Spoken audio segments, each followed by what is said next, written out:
The UFC said they invited 1,500 or so first responders to the event on Saturday. They were honoring them after what happened in Las Vegas last Sunday, 8 days ago. John Alessio was a first responder, wanted to talk to him about that experience, how he's doing, and what life as a cop in Las Vegas is like, and he is kind enough to join us on the phone right now. John, are you there? I'm here. How are you?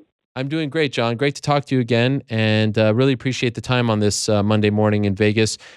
So let's kind of start at the beginning here. When you left the sport of MMA around 2 years ago, was the goal to become a Las Vegas police officer? Is that what you knew you wanted to do?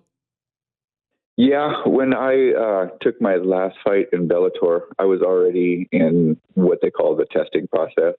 I was just basically waiting at that point to get my phone call for when my academy would start. I'd already made it through like the background investigations and all that stuff. So I was just kind of at that waiting moment of when will my academy start? And then I got that call December 2nd, 2015, to start the academy. So I was excited. But it was something I was working on towards for the last, like before that, I worked on it for like at least a year and a half. I needed to be a citizen. I was a U.S. resident for many years, but you have to be a citizen. So I had to get that final step in order to get into the academy, and I worked towards that. And here I am. Why did you want to become a police officer? It's something I've always kind of wanted to do that. Or be a firefighter. Maybe I should have chose firefighter, but I went the police officer route, and just something I kind of wanted to do since I was a little kid. I've always thought it was just something really cool. I've always kind of been obsessed with all the, police movies, TV shows, all that stuff. And I was like, this is probably the best time for me to do it. Just so you know, I fought professionally for 18 years, so almost 2 decades. Wow. Part of me inside was like, just make it to that 2 decades. That's like a crazy mark, if you can say you fought professionally for 20 years. But it was time. I wasn't getting the same feeling that I once was, walking out to the cage and stuff like that. So I kind of knew it was time to just either take a long break or move forward. And it was, moving forward was probably the best bet at my age and everything. I'm 38 now. So I know there is older guys out there competing, but for me, since I started at 18, it was just kind of, I had enough. The sport gave me so much, and I got to travel and do so much. It was awesome, but every chapter has to end. So that was the end for me. Where were you last Sunday night when you got the call that this was happening?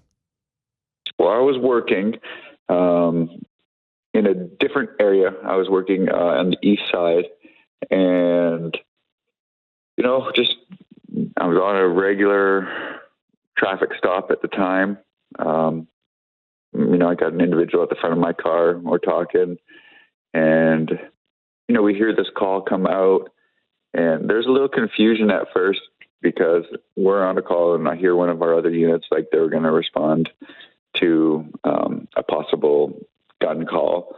So okay, which is routine when we get gun calls all day, and next thing you know, someone's on the radio in a panic, just saying, just go like all hell's breaking loose. And we're like, what the heck? So I'm like, you guys at the front of my car, get in your car, have a good night. Bye. We jump into our car. We're like, okay, what's going on? Where are we going?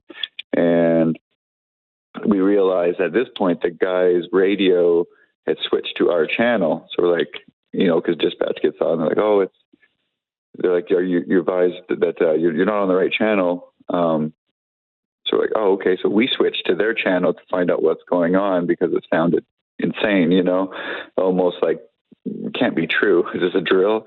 And switch over, and it's just mayhem. So right away we call our sergeant. We're like, what are we doing? Like, let's rally and go. So we all rallied together, all the squad, different squads. We have rally points. We get together, and so A couple of the squads took off right down there. We went, once my squad got together and got our MacTac equipment, which is, extra equipment that goes on, helmets and all that stuff.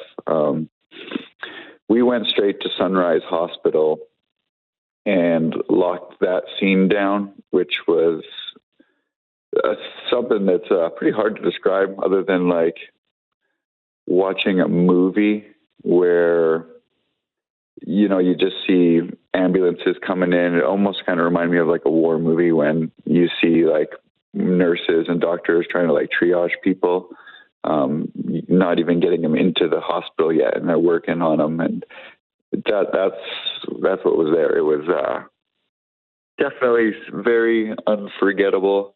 Chaos, the poor people's families that were there that, didn't get injured, that were in a panic. And yeah, I'll never forget that night right there. Did you go to the lot where the festival was happening, or did you go straight to the hospital? We went straight to the hospital because they were getting, as we were heading down, they were getting overwhelmed there, and they were getting very worried.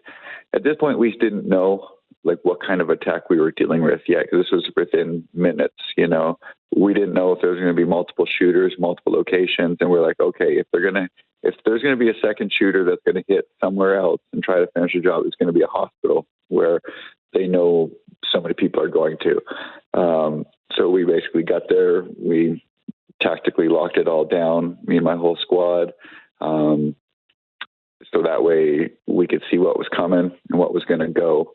Locked all the doors to the hospital except for the main entrance. So that way we knew no rogue bad guys could get in any other way. They were going to have to come through us. And, fortunately, a second shooter didn't come to the hospital, but we were trying to keep the people there safe and allow all these ambulances to come in. I mean, literally we had citizens in trucks dropping people off, like people in the back of in the bed of the truck. And so at this point we're just helping get these people out of the truck and onto a gurney and get them into the hospital, where it was just a chaotic scene. I inside, do I wish I got to go right down to the scene? I wish I could have gone onto the 32nd floor and taken care of business. But every officer, every squad, had a role to play, whether it was just stay in your area and do your regular calls for service, or, like for example, us, we had to go to the hospital, and, other responded to different hotels. Some just like went to like the Wynn or all these other casinos just to make sure, like, okay, if something else pops off, we're here, So every officer did an amazing job. Whether they, most officers, if they had to do calls for service that night, they're considering like, oh, well, I didn't get to do anything. Well, they did. They had to hold down the whole city, because the city's like crime and other stuff didn't stop while this happened. Right, So right. Everybody played a really big part, and it was crazy to see the citizens come together that night. All the heroes that were just there attending, helping other people out, bringing them to the hospital. I mean, it was the country festival, so it's weird seeing. I'm seeing guys in jeans and cowboy boots and no shirts on, like just helping people. But it was awesome to see that people can come together in a moment like this, especially with like, this country right now is the politics and everybody being so divided and all this stuff. And that one moment, it didn't matter. You know what I mean? Everybody came together, and that was like pretty touching to see firsthand right there. People that didn't know each other crying on each other's shoulders and stuff. And it was something special. Is there any way, as a police officer, as a police force, to even remotely come close to any sort of preparation for something like this? Like, have you ever, there's different scales, of course, but in your time as a police officer, how close of a simulation can you get to an experience like this?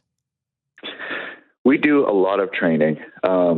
We responded so fast, and it was honestly, like we could hear, when once we got different commands from different people, and then, our higher ups command staff were getting on scene and stuff. It was about as good as you can get.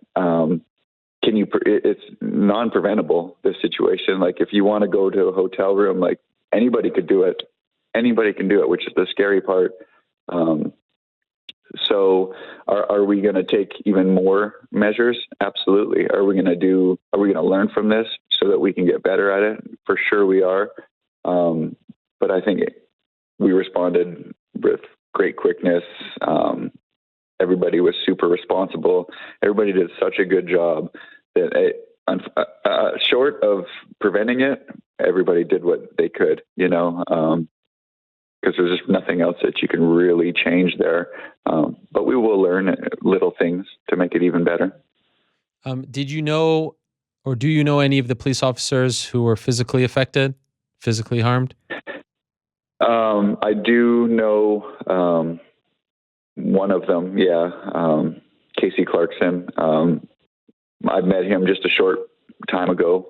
We weren't close or anything, but the time I spent with him was awesome. He's just an awesome stand-up guy. He's the one that he actually got into the octagon that night. He's the one that was shot in the neck. Oh yeah, yeah. Yeah, he's a great person. He did an amazing job that night too. I mean, shielding people, to take one in the neck and to be lying on citizens, protecting them while he's off duty, is just heroic. And my hat's off to him for being so brave with no weapon on him or anything, just being able to do that. I unfortunately have never got to meet Charleston Hartfield, which is the officer that we lost. From what I hear from everybody, he was just an amazing individual. I really wish that I had the opportunity to meet him and know him. But nonetheless, losing a fellow brother it's not easy. Like, it really hits home. It really makes you like aware of what could happen, and he was off duty, and he would put his life on the line out there too while off duty. So he's a true hero right there. And like I said, I wish I had the opportunity to meet him. How long were you up that night? You went to the to the hospital, as you said. Like, when did your quote unquote shift end after all that? That was a long day. Yeah, we started work at I think 4 or 5 o'clock, just doing our regular shift, and we didn't get back to the station because we finally got some relief at, I think it was 8 in the morning, when we got back to the station. And everybody's still kind of in that what happened mind frame, so by the time I got home and crawled into bed, I think I just lied there awake for hours and hours and hours. And then we had to be back at work by 5 p.m. Because we were on long shifts. So I basically worked again from 5 p.m. till 7 or 8 the next morning. We did that for the next 4 days. So there was very little sleep. Even like when we got off shift to go home to go to bed, your mind's just not like, I'm just going to go to sleep and turn off what just happened in the world. It was tossing and turning, and a lot of Red Bulls and Monster Energy drinks and coffee just to like get through that week. And when Thursday finally hit, which was my first day off, I didn't do anything. I literally just sat on the couch all day long and just mentally exhausted, from everything that took place. And I was probably like a little distant from the wife and everything too. But she knew, what happened was crazy, and she was really supportive about it. And actually everybody in general, like the MMA community, like old friends, fans, people on social media, from Instagram, Twitter, and Facebook, like the people that hit me up to like find out, glad I was okay, and to see if I needed anything was so amazing. And if anybody's out there that's listening that send me that, I appreciate it. That was like really uplifting moment for me, and made me feel really good. So I appreciate that. The MMA community is the best in that regard, a very tight-knit community. I don't have to tell you that. And so that's really nice to hear that they, still reached out to you, even though you haven't fought in the last couple of years, and remembered that you were a Las Vegas police officer. What was it like going back? Like, did it feel like that feeling when you go back on Monday afternoon at 5? How do you like? Are you just going back to work? How do you describe that feeling? What was that like? Well, you get with your, we got with our squad, and just kind of, let's take care of business. We were going to be down on the Strip doing, one is like, okay, possibility of a second attack, sure, that's what we're there for. But one is just to let all the people know that are still here on vacation and whatnot, that we're here. We want you to then try to enjoy the rest of your trip. We know something crazy happened, but we showed force down there to try to make everybody feel comfortable, So the outpour from the citizens that came up to us while we were all down on the Strip, I'm sure every Metro police officer can say this, was just crazy how many people just wanted to come and just give us a hug. People from, who knows where they were from, but they were just like, wanted to come and give us a hug and thank us. And, which was pretty emotional. A lot of these people were like, hey, we were there. My friend got hit. She's okay, or he's okay. But, they're traumatized by it, and they're somehow trying to enjoy the last couple of days that they're there. And like, I could feel what they're going through. Like, how do you really enjoy your Vegas trip when this just took place, and to think this was the biggest active shooter in American history. We just went through this like 2 nights ago kind of thing, or the night before, and we're working this. It's just, again, it didn't really hit home, or it didn't really hit us as far as like the magnitude of it. We just knew we had a job to do, and we were going to do it, at pretty much all costs. Your duty now, has it sort of gone back to normal, or are you still high alert? Have you had to change what your role is? How would you, like 8 days later, what is life like as a Las Vegas police officer? Well, it's for my squad, for what I do, I'd say it's business as usual. Is there still a lot of police officers down in that area, extra patrol and things taking place down on the Strip? Absolutely. For me, I'm back to what I normally do. And so I'm back to my regular shifts and my regular job. Right now, my whole squad is, but there's still plenty of extra watch going on down there, especially by the scene and just the Strip in general. So, but I'm thankful to finally be back to what I do and try to get a little bit of normalcy going again. How did you end up at UFC 216? Well, I know that the UFC had gave a bunch of tickets to the union and stuff for us, but me being the ex-UFC fighter that I am, I hit up my manager, Robert Rivetta, and Reed Harris, who I'm sure most of you all know, ended up getting me some very nice seats. I was sitting on the floor in like the 3rd row. He gave me 4 tickets, so I brought 3 of my squad mates that were there with me, the night it all took place. So Reed showed us a really good time, and we sat right down there on the floor. And, I actually had 3 friends / teammates fighting that night too. So it was awesome. Evan Dunham, Brad Tavares, and then Kevin Lee. So, which is weird because it was a win, a loss, and a draw. Yeah. So it was across the board. But it was a good card. It was fun to be there. It was great to see the UFC have the Vegas Strong in the octagon. Everybody's walkout shirts had it. And so I'm glad the UFC and Dana White and everybody really stepped up to support the city. And I kind of thought they would. This is their city. This is where they live. And, UFC is kind of, this is where it's based out of, So, but I think all the officers that got tickets and everybody really appreciated what they did. I know I was thankful for the extra nice seats that I got, and my squad mates were super excited. Most of them have never even been to a UFC, so Wow. for them to come and experience a pay-per-view up close like that, they were pretty stoked. Yeah, and you got to see a little history as well. You got to see Demetrius Johnson break the record for most successful title defenses. So definitely a memorable night and a chance to maybe think about other things, at least for a few moments. Do you feel like a different person now, John? Do you feel like has this dramatically changed your life? Like, do you feel like you're a little bit still on edge when you're out there? The way you approach the job, your life, how has this changed you? I don't know. That's kind of a hard question, I would say. That's probably something you'd have to ask, like my wife or something, to see if I'm different. I don't know.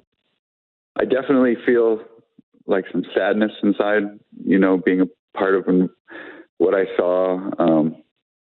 The things I had to see that night. I guess that would change me. I've always been what you call like a vigilant on the job. For what I do, I'm part of an enforcement squad. So, we go after, I'm basically looking for gangsters. That's kind of what I'm doing. I'm not on the gang squad, but I'm on an enforcement squad. So I'm always very vigilant of what could happen with the people that I'm, looking to take off the streets. But I'm never going to forget this. There's moments that I'll never forget. I couldn't imagine what some of the other officers had to go through that night as well. I'm sure everybody is a little bit scarred from this, and especially if you lost somebody, I'm sure they're feeling so much more than what I am. I know that, we're just going to move forward, and what the community did for us afterwards, the outcry, we walk into our stations and briefing room, and it's full of food and drinks. And I'm talking from the casinos to the citizens to just people dropping off stuff like, what do you need? We're here for you guys. We love you. And then in such a time where, for some reason, police are the bad guys in everything. We all see it on the media. We all see it on the news. We all have our opinions on it. But leaving all that aside, that didn't matter. None of that mattered this week. It was like they loved the police officer. We love the police again. The outcry there of bringing stuff in for us, the outpour of it, it was just the cards that schools were bringing in and stuff was just awesome. Like that helped everybody get through such a crazy week. So that was something special as well. I'm sorry you had to come on under these circumstances, John, but I'm really appreciative that you did, and of course, very appreciative of what you did for the community as well. It was something I'll never forget being in Las Vegas, and I certainly can sympathize with that feeling that you said that people were coming up to you and wanting to hug, because I felt the same way. And there's a gentleman who's a fan of the show named Bill Steinmetz, who's a cop in Vegas, and I just wanted to go talk to him and hug him as well, and I was happy that I was able to do so while he was on duty. I believe it was Thursday night. And I wish I could have done the same to you and to every other cop there. Really appreciative of what you guys did. You're unbelievably brave. And on behalf of the MMA community and everyone who goes to Vegas, thank you for what you did last week, and thank you to the rest of your team. And I was really happy that you guys got to go to UFC 216, and what the UFC did, I thought, hit the perfect note. It was just sincere and compassionate, and I expected nothing less from a Las Vegas team, so to speak. That's their hometown, as you said. So again, and you're a great Canadian as well, and I want to wish you a happy Thanksgiving to you and your family. I know you don't live there anymore, neither do I, but it's okay to say that to a fellow Canadian. So all the best to you, John. Thanks for checking in. Thanks for coming on. Keep up the great work, and hopefully next time we're in Vegas, we can see you and hear that everything's going okay for you and your family. Really appreciate it. Thank you for having me on. I appreciate your time. Thank you so much. All right. All the best to you. Best of luck to you and the team over there in Vegas. We'll talk to you soon. There he is, John Alessio, one of the great Canadian fighters of all time, now protecting the good citizens of Las Vegas.